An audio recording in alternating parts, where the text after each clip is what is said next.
Yogurt Shop Murders, The Strange Silence of Authorities, and the HBO Reveals. Good evening and welcome.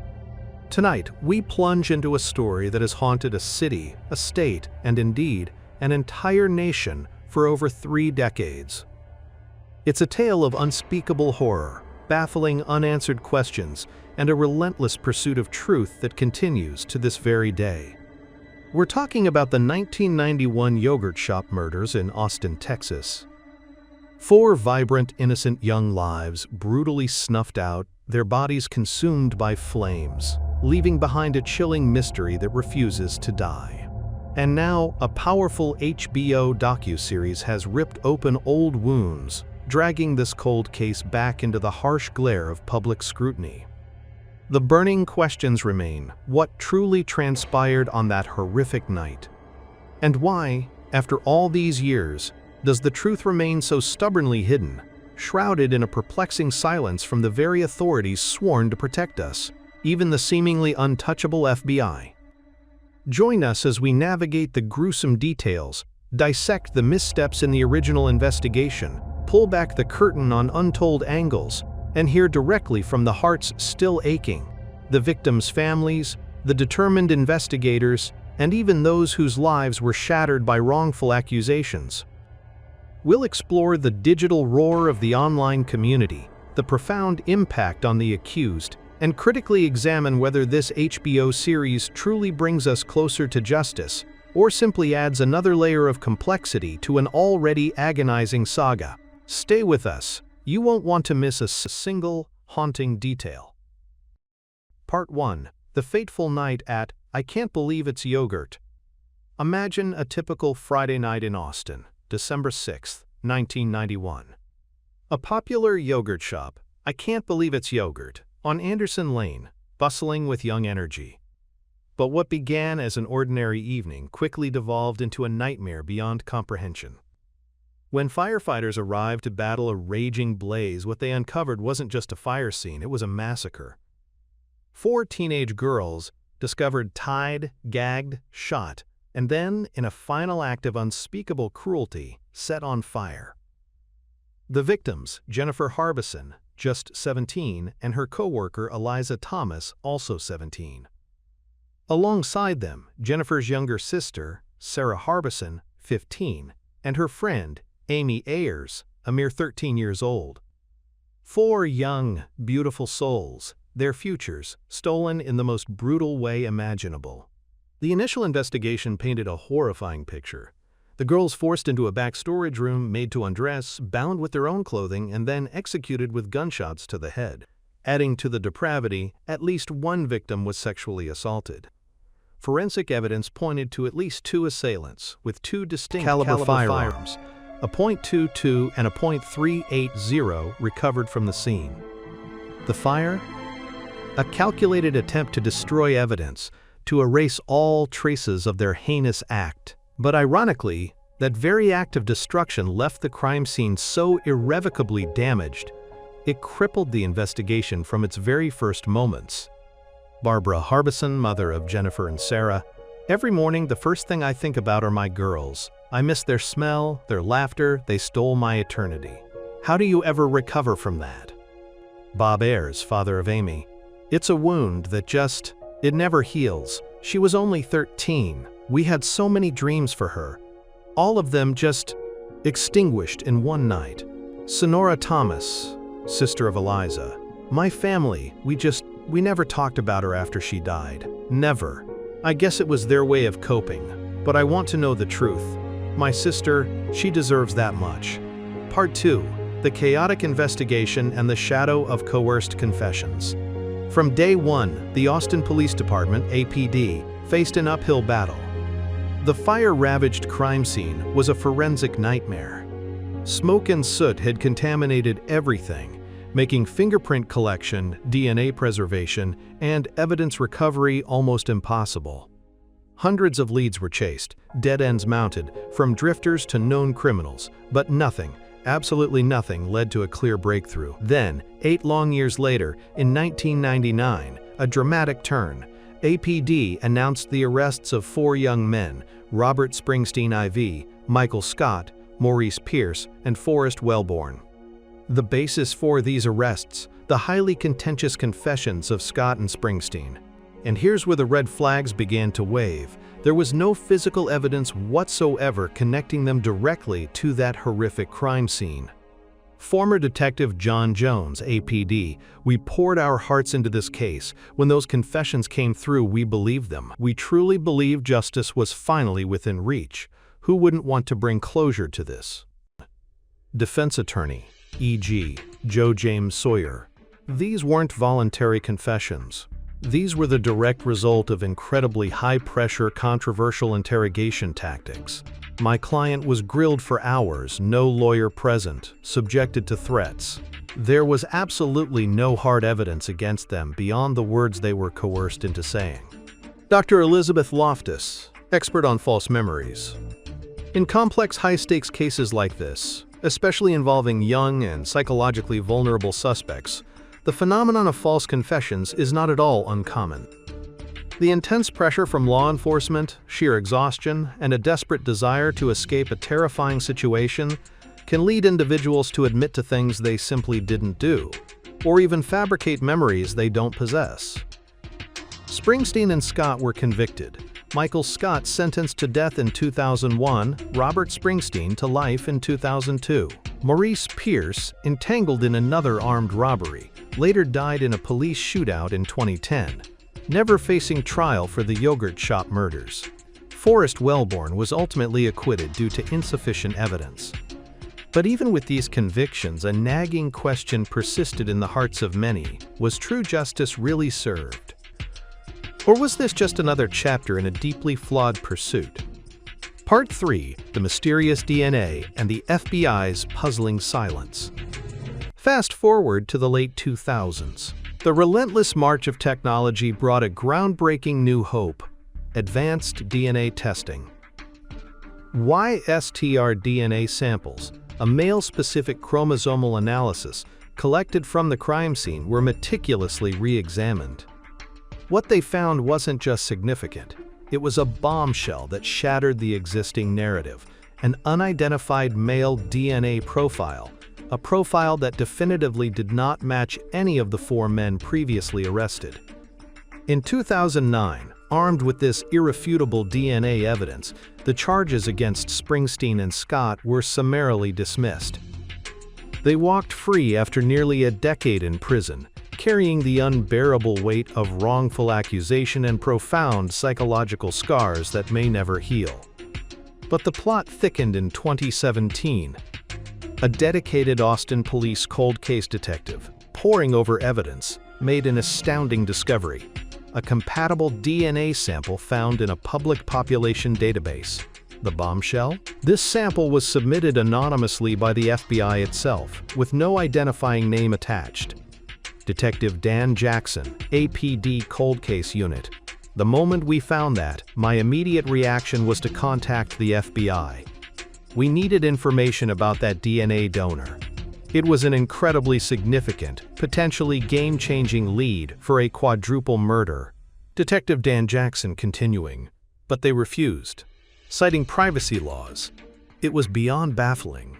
It was utterly infuriating. We're fighting to solve a brutal murder, and a federal agency, an ally, is withholding information that could lead us directly to the killer? His expression is one of stark indignation, a deep furrow in his brow. The FBI's initial refusal to cooperate ignited a firestorm of questions from the public and media. Why would a federal agency obstruct justice in a mass murder case? What exactly were they hiding? After persistent pressure, including direct intervention from U.S. Representative Michael McCall of Texas, the FBI finally agreed to reconsider. Yet, in early 2020, the FBI delivered another astonishing blow: a public statement claiming that more detailed DNA testing had now definitively excluded the FBI donor. Therefore, the FBI YSTR profile is not an investigative lead.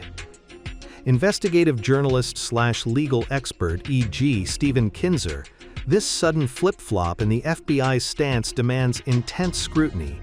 How can a DNA profile initially show compatibility, then be, quote, definitively excluded without a transparent, crystal-clear explanation? It stretches credulity.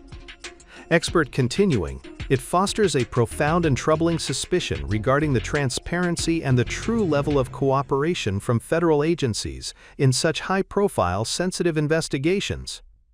The public has an absolute right to the truth, and this kind of explanation simply isn't cutting it. Part 4. Detective Dan Jackson, a promise that refuses to die. Since taking the reins of this cold case in 2012, Detective Dan Jackson of the APD Cold Case Unit has become more than just an investigator. He's a living symbol of unwavering persistence and enduring hope for the victims' families. Detective Jackson has personally plunged into the abyss of this case file, leaving no stone unturned. He's devoured thousands of pages of documents, painstakingly re-interviewed aging witnesses, and relentlessly hunted for any new lead, no matter how small. Detective Dan Jackson, when I inherited this case, I made an absolute commitment. This isn't just another case number. These are 4 young lives violently ripped away, and 4 families condemned to a living hell for decades. I simply cannot accept it remaining unsolved. Eyes burning with resolve. Detective Dan Jackson continuing. Forensic technology, it's advancing every single day. The amount of DNA we need to create a profile. It's minuscule now. We are still actively investigating, pursuing every single possibility, every fleeting lead. We need the public to understand that this case is far from over. Detective Dan Jackson sharing further. I've sat with these families countless times. Their pain, it hasn't diminished by a single ounce. Every conversation I have with them, it reignites my drive. They deserve to know who did this to their girls. They deserve peace. Filled with palpable empathy. Detective Jackson harbors a potent hope that the newfound attention from the HBO series will finally dislodge crucial tips from the public. People who might suddenly recall something or who have harbored information for over 3 decades, finally feeling compelled to come forward. The collective pressure from the public and media, he believes, is a vital force ensuring this case is never allowed to fade into forgotten history. Part 5. The Digital Roar, The Accused and the HBO series Under the Microscope. The moment HBO's docuseries, Yogurt Shop Murders, hit the screens, it ignited an absolute firestorm of debate across the digital landscape. The online community exploded. Reddit forums, Facebook groups, Twitter feeds, all now overflowing with intricate analyses, wild theories, and raw, visceral outrage.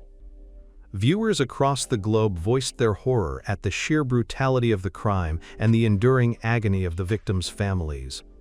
But equally prominent were the burning questions directed at the initial APD investigation and, even more pointedly, the unsettling lack of transparency from the FBI. A top-rated Reddit comment, "Honestly, it's beyond belief that this case is still unsolved. The way the FBI handled that DNA, seriously suspicious. Something is fundamentally wrong here." A viral tweet, "The Yogurt Shop Murders on HBO is absolutely gut-wrenching, but it left me angrier than it did with answers. Where on earth is the justice in this world?" As for the former suspects, particularly Robert Springsteen IV and Michael Scott, their lives, once ordinary, were utterly decimated. They endured nearly a decade behind bars, their freedom stolen, for a crime they were ultimately proven innocent of. Robert Springsteen IV famously refused to participate in the HBO series. His reasons, profoundly personal. He and his legal team explained that revisiting those traumatic memories, reliving the wrongful conviction, was simply an unbearable prospect. They also expressed grave concerns that any participation could inadvertently expose him to further legal ramifications or inflict new emotional scars on his already fragile peace. Quote from Robert Springsteen's attorney, "Robert has endured an immense, unimaginable ordeal. He was finally exonerated, but the scars, they run incredibly deep. He wants nothing more than to live a normal life now, to not be forced to relive this tragic narrative. Michael Scott has also spoken out, describing his years in prison as a living nightmare. Both he and Springsteen have faced immense challenges, reintegrating into society, battling lingering stigma, and the harsh realities of rebuilding shattered lives. For its part, HBO has consistently underscored that the series' paramount goal was never to accuse or exonerate any specific individual.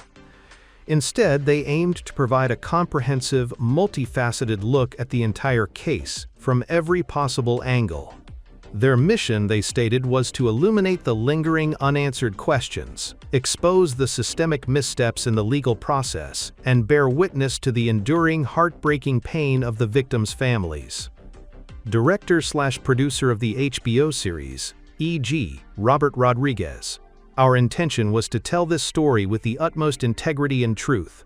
This case, it's a profound stain on Texas's criminal history. We sincerely hope that by bringing it back into the intense glare of public consciousness, we can motivate anyone with information, anyone, to finally come forward. Director/producer continuing, this series isn't meant to be the definitive answer. Rather, it serves as a stark, powerful reminder that justice, true justice, has yet to be served here. Our hope is that it helps keep the flame of this relentless search for truth burning brightly. Part 6. Conclusion. A promise of justice still unfulfilled. The yogurt shop murders in Austin stand as a haunting, painful testament to the systemic limitations of our justice system and to the wounds that, without closure, simply refuse to heal. The perplexing silence from certain authorities, particularly the FBI's controversial handling of that crucial DNA evidence, remains a massive, unresolved question mark. It casts a long shadow of doubt over the very transparency and accountability of our most critical investigations, chipping away at public trust. HBO has undeniably done a powerful service by propelling this chilling story back onto the global stage. Our fervent hope is that this renewed, widespread attention will finally unearth the elusive new leads needed to bring truth and, at long last, justice for Jennifer, Eliza, Sarah, and Amy. We pray that one day Detective Dan Jackson and his dedicated team will fulfill their solemn promise, unmasking those responsible and finally bringing a measure of peace to these long-suffering families. What are your thoughts on this agonizing cold case? Do you believe there's a hidden truth yet to be revealed? Are there individuals out there, perhaps even high up, actively concealing vital information? We want to hear from you. Share your insights, your theories, your deepest frustrations in the comments section below. Your voice matters. And if this report has resonated with you, if it's deepened your understanding or fueled your desire for justice, please hit that like button.